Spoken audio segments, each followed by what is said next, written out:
नमस्कार साथियों, स्वागत है आप सभी का एक बार फिर से हमारे YouTube channel Dhampur study point में। दोस्तों, आज की क्लास में हम बात करेंगे एसएससी के टॉप 100 प्लस क्वेश्चंस है। इसमें टॉप 50 लिखा हुआ है, लेकिन 100 के प्लस में क्वेश्चंस हैं। जनरल साइंस के क्वेश्चन होंगे दोस्तों, जो कि एसएससी के हर एग्ज़ाम में बार बार ये पूछे जाते हैं और रिपीटेड क्वेश्चन है जो बार बार एग्ज़ाम में पूछे ही जाते हैं। ये सभी एग्ज़ाम्स के लिए महत्वपूर्ण है, क्योंकि साइंस जो है हर किसी एग्ज़ाम में 1-2 नंबर की जरूर पूछी जाती है, लेकिन जो एसएससी में वेटेज रहता है ये कुछ ज़्यादा ही रहता है। ठीक है दोस्तों, तो चलते हैं आगे। बजरंगबली जी का नाम लेकर चलेंगे हम, तो बोलो जय बजरंगबली की, जय श्री राम। अपनी क्लास स्टार्ट करते हैं, चलते हैं अपने पहले क्वेश्चन पर। भगवान बजरंगबली आपकी सारी मनोकामनाएं पूरी करें। चलते हैं आगे। दोस्तों, ये क्वेश्चन सारे ऐसे के होंगे जो कि आपके एग्ज़ाम में किसी किसी में देखने को जरूर मिलेंगे। तो एक अवतल लेंस हमेशा एक छवि बनाता है, जो है ये एसएससी सीजीएल 2010 में पूछा गया है। तो इसका सही आंसर है दोस्तों आभासी और सीधा। जो अवतल लेंस होगा वो आभासी और सीधा प्रतिबिंब बनाएगा हमेशा। चलते हैं नेक्स्ट क्वेश्चन पर। विटामिन को अपनी गतिविधि के लिए कोबाल्ट की आवश्यकता होती है। विटामिन है, ये भी 2010 में पूछा गया है। तो वह कौन सा विटामिन है दोस्तों? वह है विटामिन B12। ठीक है दोस्तों, आगे चलते हैं। अश्रु गैस का घटक है। दोस्तों, अश्रु गैस क्या होती है? जो कि जब कहीं पर दंगे वगैरह होते हैं तो पुलिस द्वारा एक आंसू गैस के गोले छोड़े जाते हैं, उसी को अश्रु गैस कहते हैं। और इसमें क्या होता है? इसमें होता है दोस्तों क्लोरोपिक्रिन। नेक्स्ट क्वेश्चन पर चलते हैं। कठोरता का मापांक का अनुपात है, ये एसएससी सीजीएल 2010 में पूछा गया है। तो क्या है दोस्तों? तो वो है वॉल्यूम तनाव से वॉल्यूम तनाव, ये इसका मापांक है कठोरता का। नेक्स्ट क्वेश्चन पर चलते हैं। गैस में ध्वनि तरंगों का प्रसार शामिल है, एडियाबैटिक, संपीड़न और अपवर्तन। ठीक है दोस्तों, ये आपको याद रखने हैं सारे क्वेश्चंस। आप इस नोट्स भी कर सकते हैं कहीं पर, आप अपने नोट्स बनाओगे तो ज़्यादा बेहतर रहेगा। एक एटॉमिक क्लॉक में बदलाव पर आधारित है, सोडियम, सीजियम, मैग्नीशियम या एल्यूमिनियम। दोस्तों, अगर आपको लग रहा है कि ये क्वेश्चन आपके किसी भी एग्ज़ाम में हेल्प कर सकते हैं, तो दोस्तों इन्हें बनाने में बहुत मेहनत लगती है। आप लाइक कर दीजिएगा अगर आपको पसंद आ रहे हो तो क्वेश्चंस, और अपने दोस्तों के साथ भी शेयर कर दीजिएगा जो एसएससी एग्ज़ाम्स की या किसी अन्य एग्ज़ाम्स की तैयारी कर रहे हो। दोस्तों, अगर आप हमारे चैनल पर नए हो तो चैनल को सब्सक्राइब करना ना भूलें और बेल आइकन दबा दें, जिससे कि आपको सारी अपडेट्स समय से मिलती रहें। तो दोस्तों, इसका सही आंसर क्या है? वो है सीजियम। सीजियम जो है एक एटॉमिक क्लॉक में बदलाव पर आधारित है। चलते हैं नेक्स्ट क्वेश्चन पर। यूकैरियोटिक कोशिकाओं में प्लाज्मा झिल्ली बनी होती है। नंबर 1 फास्फोलिपिड की, लिपोप्रोटीन की, या फास्फोप्रोटीन की, या फास्फोप्रोटीन की। तो दोस्तों वो बनी होती है फास्फोलिपिड की। चलते हैं नेक्स्ट क्वेश्चन पर। निम्नलिखित में से किसे कोशिका का ऊर्जा संयंत्र भी कहा जाता है? तो कोशिका का जो ऊर्जा केंद्र है दोस्तों, किस या पावर हाउस भी बोला जाता है, क्या कैसे बोला जाता है? वो बोला जाता है माइटोकॉन्ड्रिया को। ठीक है दोस्तों, और प्रोटीन फैक्ट्री राइबोसोम को। चलते हैं नेक्स्ट क्वेश्चन पर। सिरके का रासायनिक नाम क्या है दोस्तों? सिरके का रासायनिक नाम है एसिटिक एसिड। ठीक है दोस्तों, CH3COOH। चलते हैं आगे। दोस्तों, ये क्वेश्चंस जो हैं टीसीएस द्वारा बार बार किसी न किसी एग्जाम में पूछे जाते हैं, और टीसीएस कंपनी कराती है एसएससी के सारे एग्ज़ाम। तो एसएससी के एग्ज़ाम्स के लिए बहुत ही महत्वपूर्ण वीडियो है ये, आप जरूर देखेगा, 1-2 बार रिपीट करके देखोगे तो अच्छे से याद हो जाएगा। निम्न में से कौन भारी जल का गुणांक नहीं है? भारी पानी का क्वथनांक सामान्य पानी की तुलना में कम होता है, भारी पानी का घनत्व सामान्य पानी की तुलना में अधिक होता है, या भारी पानी का हिमांक सामान्य पानी की तुलना में अधिक होता है, यह उत्पादन करता है जंक। तो इसका दोस्तों सही आंसर क्या है? सही आंसर है ऑप्शन नंबर ए, भारी पानी का क्वथनांक सामान्य पानी की तुलना में कम होता है। ठीक है दोस्तों, तो चलते हैं आगे। निम्नलिखित में से किस प्रक्रिया में ऊर्जा मुक्त होती है? तो ऊर्जा मुक्त किस में होती है? श्वसन में, प्रकाश संश्लेषण में, अंतर्ग्रहण में, या अवशोषण में। तो दोस्तों, आप इससे ऐसे भी याद कर सकते हैं कि प्रकाश का संश्लेषण होता है, ये वो प्रकाश को अपनी ओर ग्रहण करता है, तो इसमें कहीं भी ऊर्जा नहीं जाती। अंतर्ग्रहण मतलब अंदर को ग्रहण, अवशोषण यानी किसी चीज़ का अवशोषण करते हैं तो उसमें ऊर्जा मुक्त नहीं होती। लेकिन श्वास में हम कभी सांस लेते हैं कभी छोड़ते हैं, तो इसका सही आंसर है ए, श्वसन। चलते हैं नेक्स्ट क्वेश्चन पर। 3 तनों में रहने वाले जानवरों को के रूप में जाना जाता है, आर्बोरियल, वोलेंट, उभयचर या जलीय। तो दोस्तों, उनको क्या कहा जाता है? जो 3 तने में रहते हैं उनको बोला जाता है आर्बोरियल। चलते हैं नेक्स्ट क्वेश्चन पर। फुल वेव रेक्टिफायर की इनपुट फ्रिक्वेंसी n हो तो आउटपुट फ्रिक्वेंसी कितनी होगी? दोस्तों अगर इनपुट फ्रिक्वेंसी n है तो आउटपुट फ्रिक्वेंसी होगी उसकी n²। ठीक है दोस्तों, ये आपको याद रखना है, ये n² है। चलते हैं नेक्स्ट क्वेश्चन पर। वायुमंडल के भीतर क्षैतिज रूप से ऊष्मा का स्थानांतरण कहलाता है चालन, संवहन, अवशोषण या एडवेक्शन? तो इसका सही आंसर है दोस्तों एडवेक्शन। चलते हैं नेक्स्ट क्वेश्चन पर। दोस्तों शोर मापा जाता है, यानी कि शोर को जो किस में मापते हैं? वाट में, REM में, सेंटीग्रेड में या डेसीबल में? तो दोस्तों जैसे कि आपको पता ही है कि ध्वनि का मात्रक होता है डेसीबल, तो शोर को भी डेसीबल में मापा जाता है। चलते हैं नेक्स्ट क्वेश्चन पर। चमगादड़ अंधेरे में उड़ सकते हैं क्योंकि वे अंधेरे में वस्तुओं को देख सकते हैं, उनके कमज़ोर पैर और शिकारियों द्वारा हमला किए जाने की संभावना है, वे प्रकाश की चमक उत्पन्न करते हैं या वे अल्ट्रासोनिक ध्वनि तरंगें उत्पन्न करते हैं? तो दोस्तों इसका सही आंसर है डी, वे अल्ट्रासोनिक ध्वनि उत्पन्न करते हैं। तो दोस्तों ऐसी ध्वनि जो है ना, फेदोमीटर यानी कि समुद्र की गहराई मापने के लिए भी इसी अल्ट्रासोनिक ध्वनि का प्रयोग किया जाता है। चलते हैं नेक्स्ट क्वेश्चन पर। ठीक 0 डिग्री सेल्सियस पर रखे बर्फ़ और पानी के धनुष में क्या परिवर्तन होगा? सभी बर्फ़ पिघल जाएगी, सभी पानी बर्फ़ बन जाएंगे, कोई परिवर्तन नहीं होगा, तो कोई केवल कुछ बर्फ़ पिघल जाएगी? इसका सही आंसर है दोस्तों कोई परिवर्तन नहीं होगा। चलते हैं नेक्स्ट क्वेश्चन पर। नक्शा बनाने की कला और विज्ञान को कहा जाता है रिमोट सेंसिंग, कार्टोग्राफी, फोटोग्रामेटिंग या मैपिंग? इसका सही आंसर क्या है दोस्तों? सही आंसर इसका cartography, option number B. Silver halides का उपयोग फोटोग्राफिक प्लेटों में किया जाता है क्योंकि वे हैं हवा में ऑक्सीकृत, हाइपोसोल्यूशन में घुलनशील, प्रकाश द्वारा कम या फिर पूरी तरह से रंगीन? सही आंसर है इसका ऑप्शन नंबर सी। चलते हैं नेक्स्ट पर। टेट्रा एथिल लेड TEL क्या है? जीवाश्म ईंधन को जलाने में एक उत्प्रेरक, एक एंटीऑक्सीडेंट, एक रिडक्टेंट या एक एंटी यौगिक? तो दोस्तों क्या है ये?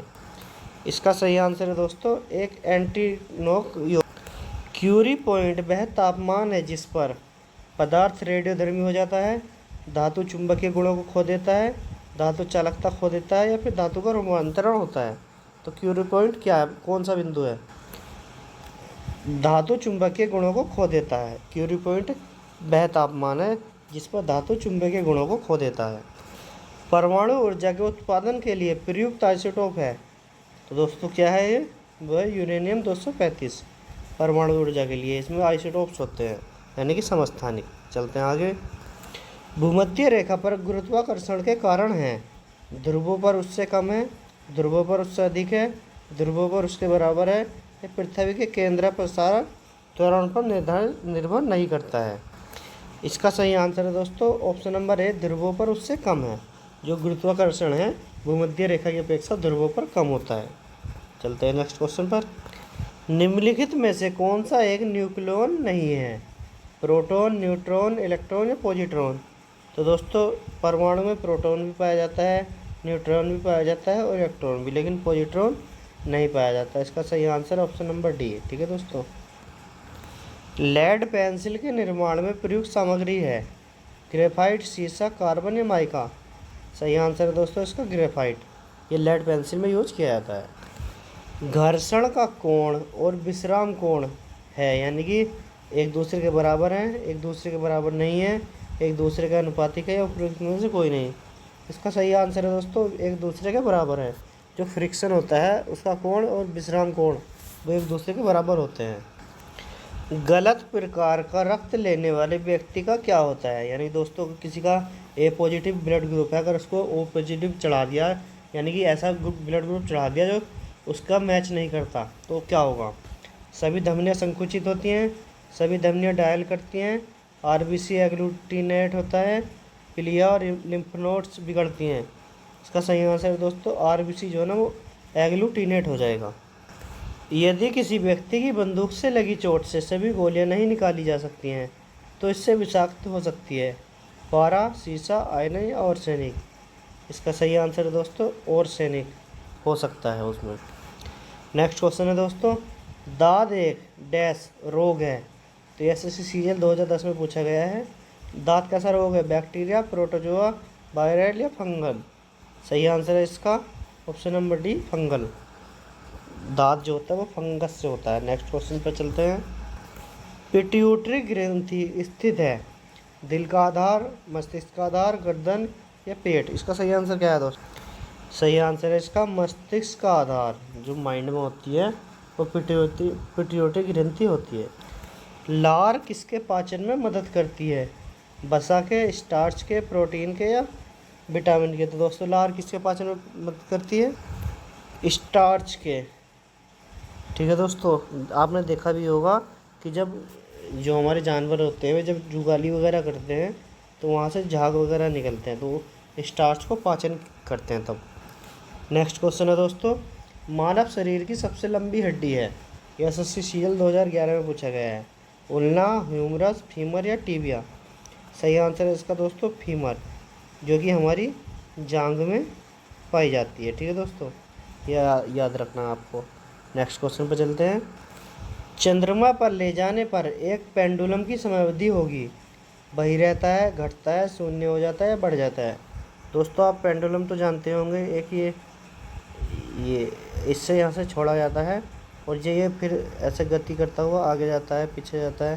तो दोस्तों ये जो लटका हुआ है इसको बोला जाता है पेंडुलम। तो दोस्तों जब इसको हम चंद्रमा पर ले जाएंगे तो इसका जो है क्या असर पड़ेगा? वही रहेगा, घटेगा, बढ़ेगा या फिर शून्य हो जाता है? तो दोस्तों इसका जो टाइम पीरियड है वो जो है ना बढ़ जाता है। चलते हैं नेक्स्ट क्वेश्चन पर। एक पहिए में बॉल हियरिंग का कार्य है, यानी कि दोस्तों जो बॉल बेयरिंग होते हैं उनका क्या कार्य है? घर्षण बढ़ाने के लिए यूज किया जाता है, गतिज घर्षण को रोलिंग घर्षण में बदलने के लिए यूज किया जाता है, स्थिर घर्षण को गतिज घर्षण में बदलने के लिए यूज किया जाता है या फिर सिर्फ सुविधा के लिए यूज किया जाता है जो बेयरिंग होते हैं पहिए में? इसका सही आंसर है दोस्तों ऑप्शन नंबर बी, गतिज घर्षण को रोलिंग घर्षण में बदलने के लिए इसको यूज किया जाता है, बॉल बेयरिंग को। सदमे अपशोषक आमतौर पर एक स्टील से बने होते हैं, भंगुर नहीं है, कम लोच है, उच्च लोच है या फिर कोई तन्य संपत्ति नहीं है? इसका सही आंसर है दोस्तों ऑप्शन नंबर डी, कोई तन्य संपत्ति नहीं है। सॉरी दोस्तों, इसका सही जो आंसर है वो उच्च लोच है। ठीक है दोस्तों, ये आपको याद रखना है। इसका सही आंसर क्या है? ऑप्शन नंबर सी, उच्च लोच। जो सदमे अपशोषक होते हैं ये उच्च लोच होते हैं। नेक्स्ट क्वेश्चन है, प्रणोदक या रॉकेट में निम्नलिखित में से कौन सा ईंधन के रूप में इस्तेमाल किया जा सकता है? तरल हाइड्रोजन प्लस नाइट्रोजन, तरल ऑक्सीजन प्लस तरल आर्गन, तरल नाइट्रोजन तरल ऑक्सीजन या फिर तरल हाइड्रोजन या तरल ऑक्सीजन? तो दोस्तों कौन सा ईंधन यूज किया जाता है रॉकेट में? सही आंसर है इसका दोस्तों ऑप्शन नंबर डी, तरल हाइड्रोजन प्लस तरल ऑक्सीजन। नेक्स्ट क्वेश्चन है दोस्तों, पोर्टलैंड सीमेंट में जिप्सम मिलाने से मदद मिलती है? सीमेंट की ताकत बढ़ाते हैं, सीमेंट की तेज़ी से सेटिंग होती है, सीमेंट की तेज़ी से सेटिंग को रोकते हैं या फिर सीमेंट की लागत में कमी आती है? तो इसका सही आंसर है दोस्तों ऑप्शन नंबर सी, सीमेंट की तेज़ी से सेटिंग को रोकना, यानी कि सीमेंट जाके जल्दी जल्दी सेट ना हो जाए, पोर्टलैंड सीमेंट जिप्सम में मिलाते हैं। चलते हैं नेक्स्ट क्वेश्चन पर। सफ़ेद फेफड़े की बीमारी कर्मचारियों में प्रचलित है, ये SSC 2011 में पूछा गया है। कागज़ उद्योग में, सीमेंट उद्योग में, कपास उद्योग में, कीटनाशक उद्योग में? सही आंसर है इसका कीटनाशक उद्योग। नेक्स्ट क्वेश्चन है, लाडोफॉर्म का उपयोग एक रूप में किया जाता है? ज्वरनाशक, एनोल्जेसिक, एंटीसेप्टिक या फिर संवेदनाहारी? तो दोस्तों इसका उपयोग किया जाता है एंटीसेप्टिक के रूप में। एक कृत्रिम पारिस्थितिक तंत्र का प्रतिनिधित्व करता है? मत्स्य पालन टैंक, कृषि भूमि, चिड़ियाघर या फिर मछली पालन? तो दोस्तों कृत्रिम पारिस्थितिक तंत्र कौन सा है अभी आप सोच कर बताइएगा। तो इसका ऑप्शन नंबर ए सही कर सकते हैं हम। इसका सही आंसर है दोस्तों ऑप्शन नंबर डी, मछली घर। ऑटोमोबाइल निकास के घटक जो कैंसर का कारण बन सकते हैं, उसका सही आंसर है दोस्तों लेड। इसको LED लेड भी बोला जाता है, जिसको पारा बोला जाता है। जलीय जीवों के जीवित रहने के लिए आवश्यक इष्टतम घुलित ऑक्सीजन स्तर है कितने मिलीग्राम पर लीटर में है? यह दोस्तों 4 से 6 ग्राम मिलीलीटर, 2 से 4 ग्राम मिलीलीटर या 8 से 10 मिलीग्राम प्रति लीटर या फिर 12 से 16 मिलीग्राम प्रति लीटर। सही आंसर है इसका 4 से 6 मिलीग्राम प्रति लीटर। चलते हैं नेक्स्ट क्वेश्चन पर।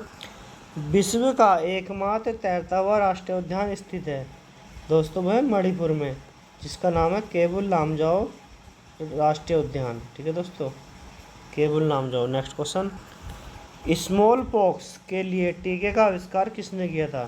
तो दोस्तों वो किया था एडवर्ड जेनर ने। सर्वप्रथम टीके का इन्होंने ही आविष्कार किया था। नेक्स्ट चलते हैं, बीटी बीज से जुड़ा है। तो बीटी बीज किससे जुड़ा है दोस्तों? चावल से, गेहूं से, कपास से, फिर तिलहन से। तो इसका सही आंसर है दोस्तों कपास से, जो कि कपास किस मिट्टी में होती है? एक काली मिट्टी के लिए उत्तरदायी होती है। ठीक है दोस्तों, मोनोजाइट बालू में निम्नलिखित में से कौन सा खनिज पाया जाता है? तो दोस्तों मोनोजाइट बालू में कौन सा खनिज पाया जाता है? वो पाया जाता है ऑप्शन नंबर सी, थोरियम। धनिए का उपयोगी भाग कौन सा है? तो दोस्तों धनिया आप सब खाते हैं, इसका उपयोगी भाग कौन सा है? वो दोस्तों इसकी पत्तियाँ, जब हरा होता है पत्तियाँ खाते हैं, फिर सूख जाने के बाद इसका फल। किस पौधे को हर्बल इंडियन डॉक्टर कहा जाता है? तो दोस्तों वो कहा जाता है आंवला को, क्योंकि इसमें विटामिन सी प्रचुर मात्रा में पाया जाता है। मानव रक्त का पीएच मान होता है? तो दोस्तों वो होता है 7.4। दोस्तों अगर आपको वीडियो पसंद आ रही है तो वीडियो को लाइक करें, शेयर करें और कमेंट करना ना भूलें, ताकि हमको पता चल जाए कि हमारी ये वीडियो आपको कैसी लग रही है। और दोस्तों अपने दोस्तों के साथ भी शेयर कर दें। शरीर में सबसे बड़ी अंतःस्रावी ग्रंथि निम्नलिखित में से कौन सी है? तो दोस्तों वो कौन सी है? वो है थायराइड। निम्नलिखित में से कौन सा सबसे बड़ा स्तनपायी है? हाथी, व्हेल, डायनासोर या गैंडा? तो दोस्तों सबसे बड़ा स्तनपायी कौन सा है? वो है व्हेल, जिसको नील व्हेल भी बोला जाता है, मछली है एक प्रकार की। हाथी के दांत के रूप में कौन सा भाग रूपांतरित होता है?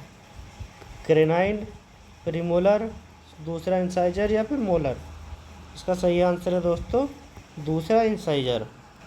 नेक्स्ट क्वेश्चन है दोस्तों, प्रकाशिक तंतु की परिघटना पर आधारित है। तो ये किसकी घटना पर आधारित है? सही आंसर है दोस्तों कुल आंतरिक प्रतिबिंब, यानी कि ऑप्शन नंबर डी। आजकल पीले लैंप अक्सर स्ट्रीट लाइट के रूप में उपयोग किए जाते हैं। इन दियों में निम्नलिखित में किस गैस का उपयोग होता है? तो दोस्तों स्ट्रीट लाइट में किसका होता है? सोडियम का। मिराज इसका एक उदाहरण है। केवल प्रकाश का अपवर्तन, केवल प्रकाश का पूर्ण आंतरिक प्रतिबिंब, प्रकाश का अपवर्तन और कुल आंतरिक प्रतिबिंब, या केवल प्रकाश का फैलाव? सही आंसर है दोस्तों इसका ऑप्शन नंबर सी, प्रकाश का अपवर्तन और कुल आंतरिक प्रतिबिंब। आकाश के नीले रंग की उपस्थिति से संबंधित प्रकाश की घटना है हस्तक्षेप, प्रतिबिंब, अपवर्तन या बिखराव? इसका सही आंसर है बिखराव। लेंस से बना है दोस्तों, लेंस किससे बना है? पायरेक्स गिलास से, फ्लिंट गिलास से, साधारण गिलास से, या कोबाल्ट गिलास से? इसका सही आंसर है दोस्तों फ्लिंट गिलास, यानी कि ऑप्शन नंबर बी। रबड़ को वल्केनाइजिंग करने के लिए उपयोग किया जाने वाला तत्व है सल्फर, ब्रोमीन, सिलिकॉन या फिर फास्फोरस? सही आंसर है इसका ऑप्शन नंबर ए, सल्फर। ये रबड़ का वल्केनाइजेशन करने के लिए बहुत ही उपयोग किया जाता है। पायरेक्स कांच की अतिरिक्त मजबूती के लिए निम्नलिखित में से कौन जिम्मेदार है? Potassium carbonate, lead oxide, borax या फिर फेरिक ऑक्साइड? तो दोस्तों जो बोरेक्स होता है ये जो है ना पायरेक्स कांच को और अधिक मजबूती प्रदान करता है। चलते हैं नेक्स्ट क्वेश्चन पर। कैंसर के इलाज के लिए इस्तेमाल की जाने वाली उत्कृष्ट गैस है हीलियम, ऑर्गन, क्रिप्टॉन या रेडॉन? तो दोस्तों कैंसर के इलाज में कौन सी गैस उपयोग होती है? सही आंसर है option number D, radon. Next question है दोस्तों, निषेचन सामान्य रूप से होता है गर्भाशय गिरिवा में, योनि में, फैलोपियन ट्यूब में या फिर गर्भाशय में? सही आंसर है दोस्तों फैलोपियन ट्यूब में निषेचन सामान्य रूप से होता है। भारी मात्रा में शराब पीने वाले लोग आमतौर पर मर जाते हैं यकृत या पेट का कैंसर, हृदय की मांसपेशी को कमज़ोर करने से, कार्डियक गिरफ्तारी, रक्त कैंसर या फिर सिरोसिस से? सही आंसर है इसका ऑप्शन नंबर डी, सिरोसिस। चराई खाद्य श्रृंखला के आधार पर जीव हैं मांसाहारी, अपघटक, उत्पादक या शाकाहारी? दोस्तों अगर वीडियो पसंद आ रही हो आपको तो वीडियो को लाइक करना ना भूलें और चैनल को सब्सक्राइब कर दें ताकि आपको सारी अपडेट्स समय से मिलती रहे। तो दोस्तों इसका सही आंसर क्या है? ऑप्शन नंबर सी, उत्पादक। जो चराई खाद्य श्रृंखला में जीव होते हैं वो उत्पादक के रूप में होते हैं। 10 मोल पानी का द्रव्यमान होता है 90 ग्राम, 45 ग्राम, 18 ग्राम या फिर 180 ग्राम। सही आंसर है दोस्तों option number C, 18 gram. Next question, vitamin A प्रचुर मात्रा में होता है गाजर में, नींबू में, बीन्स में या फिर चावल में। तो इसका सही आंसर है ऑप्शन नंबर ए, गाजर में जो कैरोटीन होती है उसमें विटामिन ए प्रचुर मात्रा में पाया जाता है।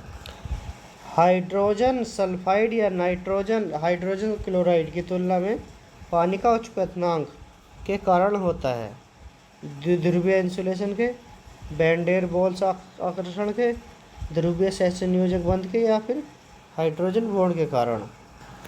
तो इसका सही आंसर है दोस्तों हाइड्रोजन बंधन के कारण हाइड्रोजन सल्फाइड या हाइड्रोजन क्लोराइड की तुलना में पानी का उच्च क्वथनांक के हो जाता है। निम्नलिखित में से कौन सी किसी तत्व के रासायनिक गुणों को निर्धारित करता है? इलेक्ट्रॉन की संख्या, न्यूट्रॉन की संख्या, प्रोटॉन की संख्या, फिर उपयुक्त सभी। सही आंसर है इसका ऑप्शन नंबर है इलेक्ट्रॉन की संख्या। जो इलेक्ट्रॉन की संख्या होगी वो किसी तत्व के रासायनिक गुणों को ही निर्धारित करेगा। लूमेन की इकाई है रोशनी की, चमक की, चमकदार प्रवाह की या चमकदार तीव्रता की। तो दोस्तों जो लूमेन है वो चमकदार प्रवाह की एक इकाई है, यानी कि इसका एक मापक है। निम्नलिखित में से कौन सा बल विघटनकारी बल है? इलेक्ट्रोस्टैटिक बल, चुंबकीय बल, गुरुत्वाकर्षण बल या फिर घर्षण बल। तो दोस्तों कौन सा है विघटनकारी बल? सही आंसर है दोस्तों ऑप्शन नंबर डी, घर्षण यानी कि फ्रिक्शन। यदि एक प्रतिरोधक तार लंबा है तो इसका प्रतिरोध है घटता है, स्थिर रहता है, बढ़ता है या फिर उपयुक्त में से सभी। इसका सही आंसर है दोस्तों ऑप्शन नंबर सी, बढ़ता है। यानी कि जब एक प्रतिरोधक तार लंबा होगा तो उसका प्रतिरोध भी बढ़ेगा। तो दोस्तों एसएससी, सीजीएल, एमटीएस, सीएसएसएल, लेखपाल वीडियो, यूपी ट्रिपल के सभी एग्ज़ाम के लिए सब्सक्राइब करें हमारे यूट्यूब चैनल दामपुर स्टडी पॉइंट। आपको दोस्तों पहले नंबर पे ही मिल जाएगा और ये प्रोफाइल पिक मिलेगी। दोस्तों अगर आपको वीडियो पसंद आई हो तो वीडियो को लाइक करें, शेयर करें और कमेंट करके बताएं कि आपको हमारी वीडियो कैसी लगी और आप किस एग्ज़ाम्स की तैयारी कर रहे हैं, आपको किस प्रकार की वीडियो चाहिए। ठीक है दोस्तों, तो आज की वीडियो में इतना ही था। जय हिंद, जय भारत, वंदे मातरम।